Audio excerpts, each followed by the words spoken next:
The next important landmark judgment delivered by the apex court or Supreme Court is regarding Minerva Mills Limited vs. Union of India in 1980, where the Supreme Court analyzed the very important application and clarification regarding the very basic structure of the Constitution concept which was developed in the important leading case Keswanand Bharati versus State of Kerala in 1973. So the apex court found that the constitutional limitation of Parliament's ability to modify, amend, and change the Constitution.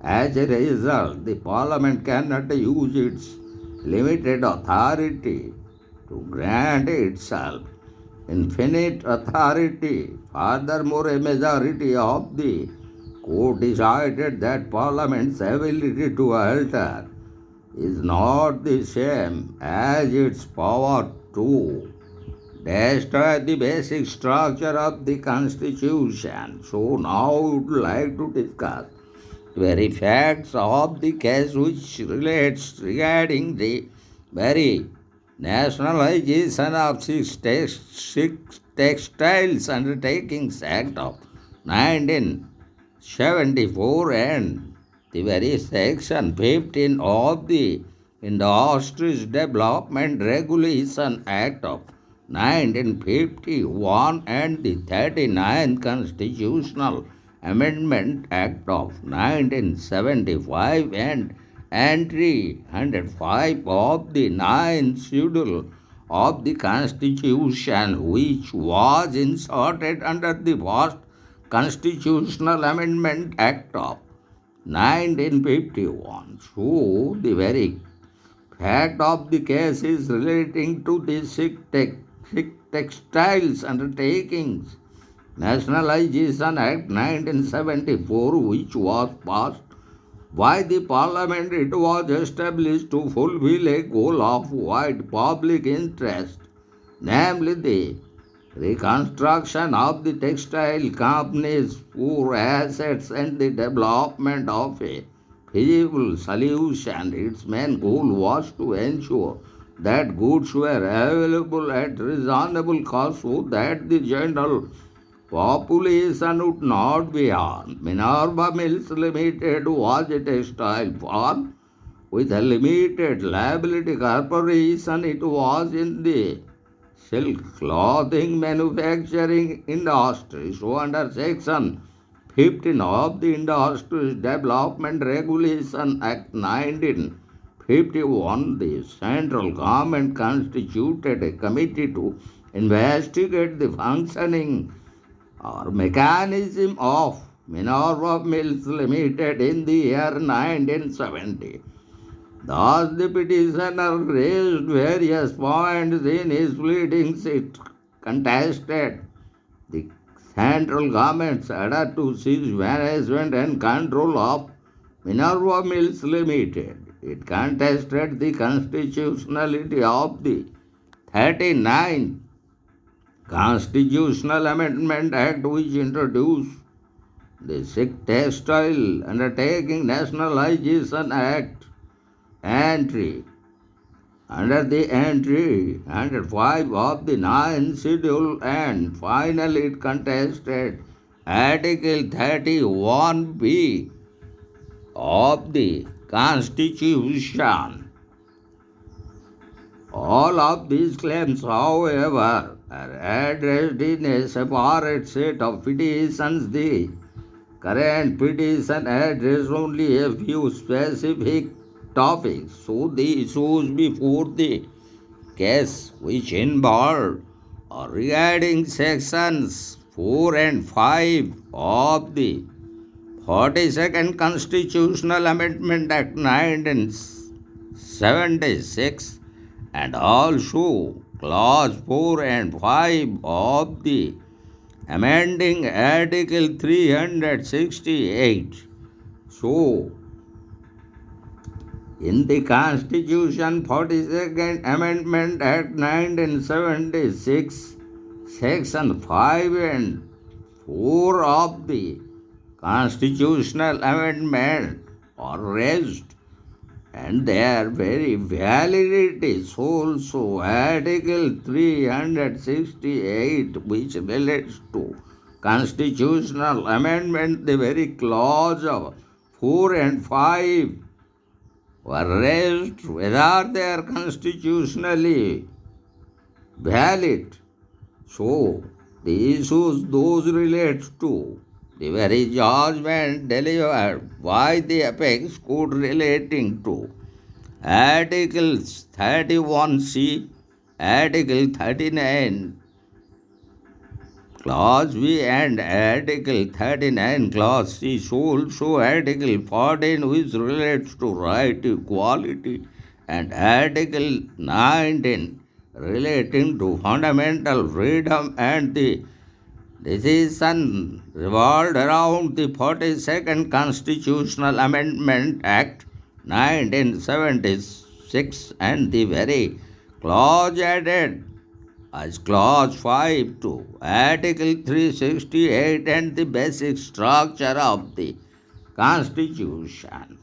So, Article 31C was amended by Section 4 of the 42nd Constitutional Amendment Act 1976. So, Article 31C was amended in such a way that the directive principles of state policy was given supreme importance. So, Article 39, Clause B and Clause C of the Constitution were amended to safeguard the statute from any form of judicial review or challenge as provided under Article 14 and Article 19 of the Constitution. So, further, the court raised the issue regarding Clause 5 of Article 368A as relating to the very question of whether it is a part of basic structure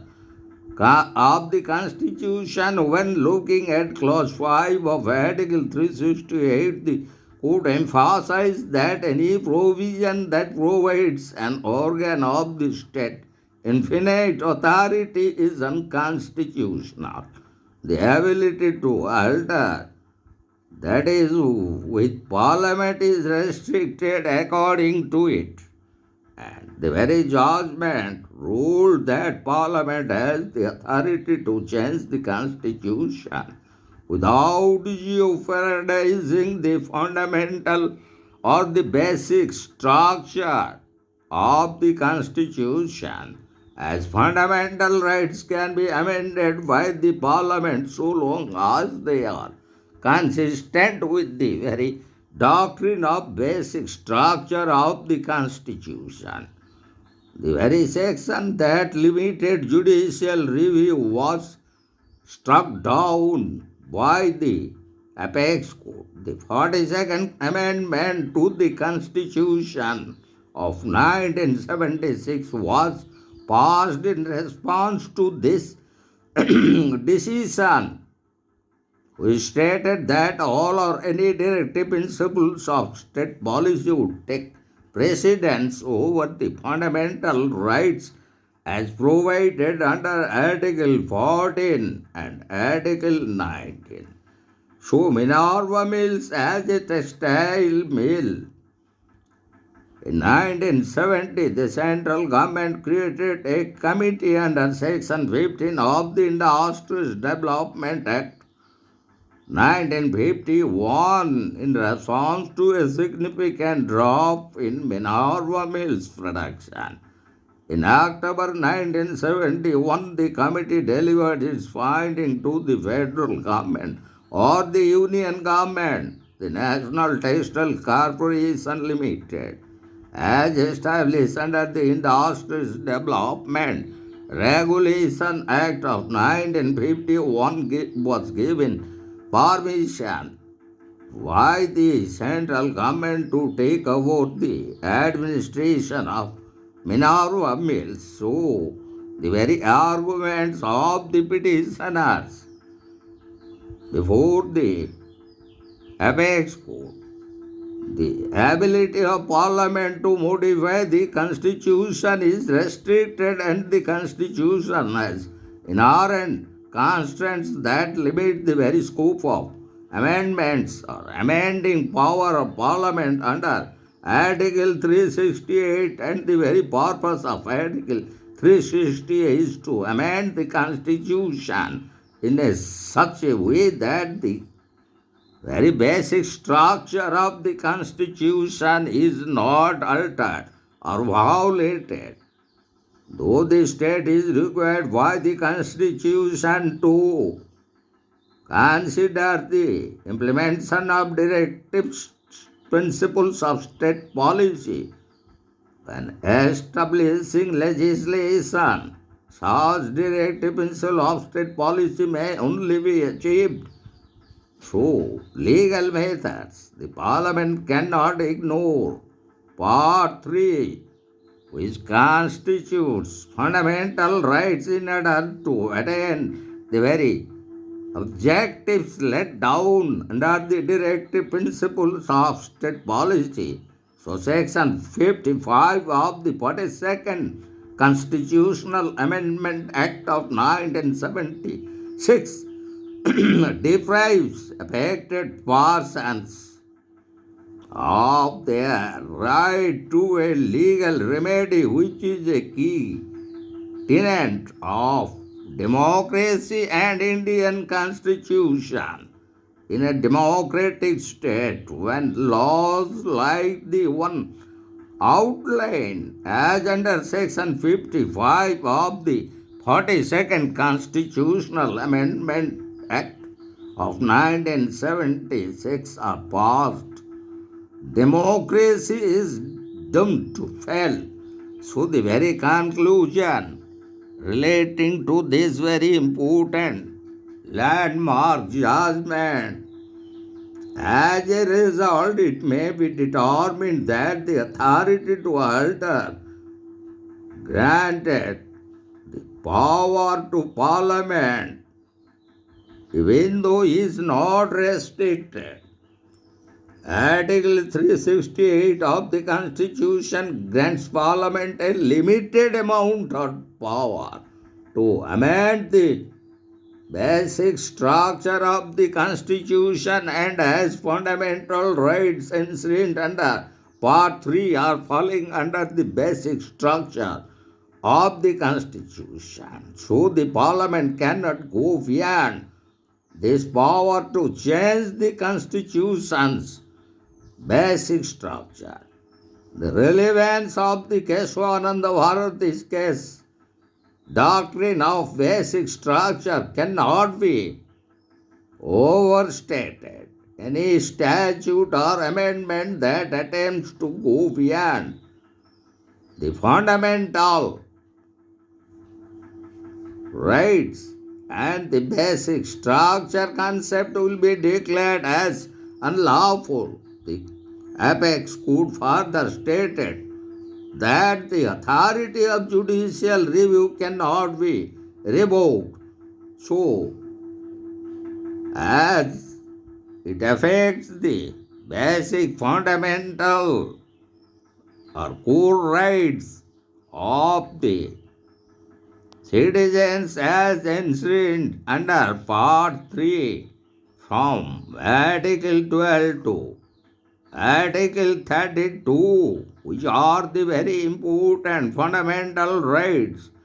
So, the apex court not only restricted the power of Parliament regarding amending the Constitution of India as under Article 368, besides that it struck down certain provisions of the 42nd Constitutional Amendment Act 1976.